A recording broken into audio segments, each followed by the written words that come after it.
My name is Judge Curtis Parrish. I'm the Lubbock County Judge, and I want to welcome you to this National Crime Victims' Rights Week and this presentation put on here in Lubbock County. You're watching this today because you have a heart for crime victims and those who are the most vulnerable in our community. I want to thank you so much for what you do in taking care of those in our community. One thing about this crime victims' rights movement, it includes the creation and the growth of local and state and national victim service organizations. And you are a part of that.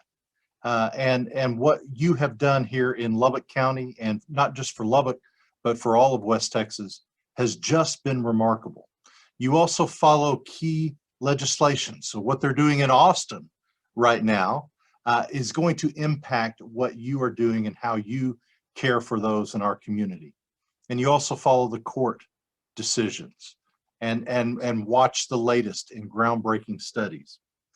And this really leads to the theme of what this National Crime Victims Week is about. And that is to support the victims, to build trust, and not just of the victims, but trust of the community, to engage our communities. And so we ask you all, thank you. Thank you for serving, thank you for being diligent, and thank you for watching over those who have been hurt and abused in our community. We could not do this without you. Your efforts have gone noticed. Thank you for what you do. God bless you all.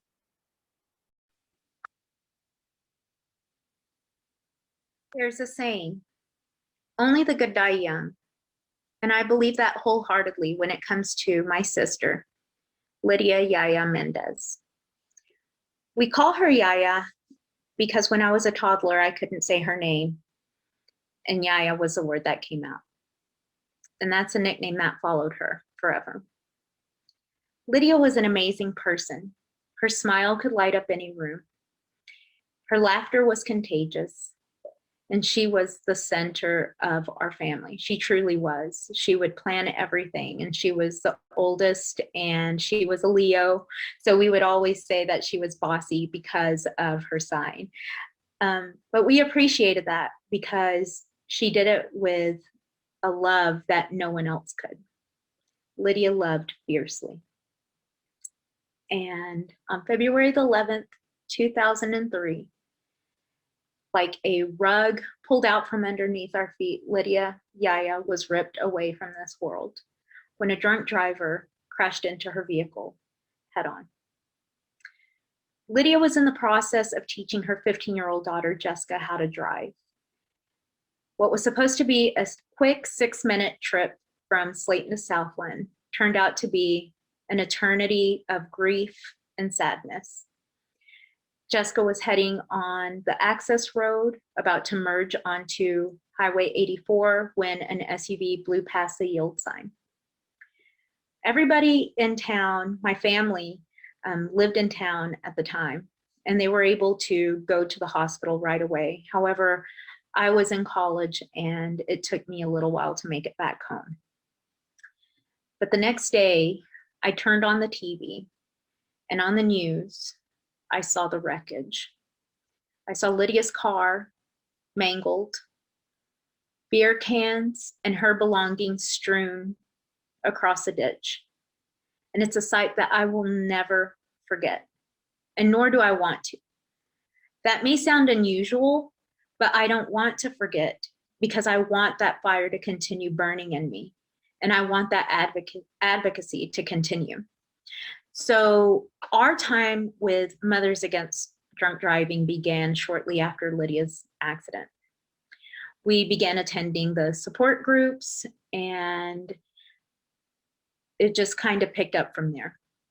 Not only did MAD help us with the the legal process, help us understand, what was going to take place in the next steps and what to expect, they also helped us with our grieving through the support groups and additional resources.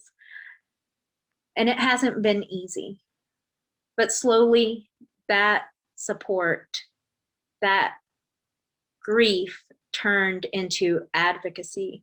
And now we have the desire to help others and to help prevent situations like ours. So shortly after that, we began volunteering in any way possible. So we started speaking at schools and started handing out literature at community fairs and doing our part to help educate the community. And while that hasn't eased the pain of losing Lydia, it helps to know that we are educating others to help prevent situations like ours. Lydia was an amazing person, but her story isn't unique.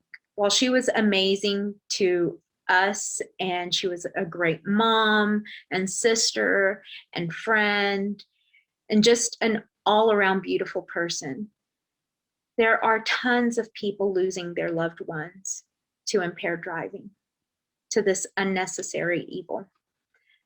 And MADD has helped us tremendously throughout this entire process. And it's also helped keep Lydia's legacy alive. Detective Stevens, Lubbock Police Department.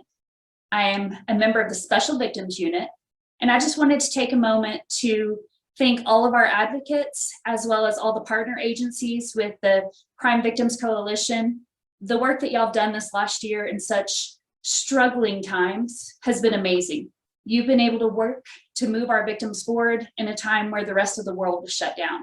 And we couldn't be more proud and more thankful for the things that y'all have done and the efforts that you've made. Not only have you worked hard for our victims, but you've gone above and beyond. We know that in the current situation with COVID, it's a struggle to do the day-to-day, but y'all have made a huge impact on people that can't just pause.